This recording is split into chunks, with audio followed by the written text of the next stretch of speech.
द्रुपदो द्रौपदेयाश्च सर्वशः पृथिवीपते सौभद्रश्च महाबाहुश् शंखान् दध्मुः पृथक पृथक। द्रुपदो, दो के ऊपर आघात, इसलिए द्रुपदो द्रौपदेयाश्च ऐसा बोलना नहीं, यह गलत उच्चार है। द्रुपदो द्रौपदेयाश्च गलत उच्चार। फिर कैसा बोलना है? द्रुपदो द्रौ, दो द्रौ, द्रुपदो द्रौपदेयाश्च, याश्च आधा श अधिक च, याश्च द्रुपदो द्रौपदेयाश्च सर्वशः पृथिवीपते।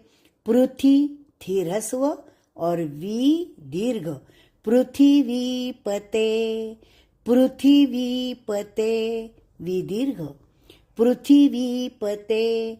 सौभद्रश्च, गलती से भ की जगह पर ब आ जाता है, बोलते बोलते ब आ जाता है, लेकिन वह गलत उच्चार है। सौभद्र नहीं, भ।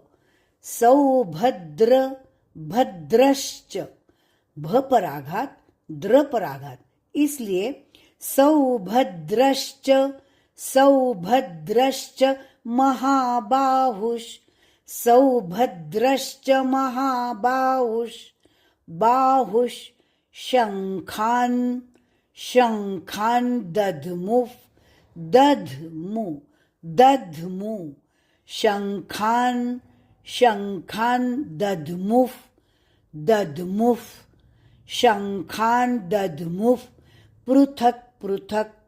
पृथक क का क आधा, दोनों क आधे, इसलिए पृथक पृथक। क पूरा नहीं, क आधा, इसलिए पृथक पृथक। पूरा श्लोक। द्रुपदो द्रौपदेयाश्च सर्वशः पृथिवीपते सौभद्रश्च महाबाहुश् शंखान् दध्मुः पृथक पृथक।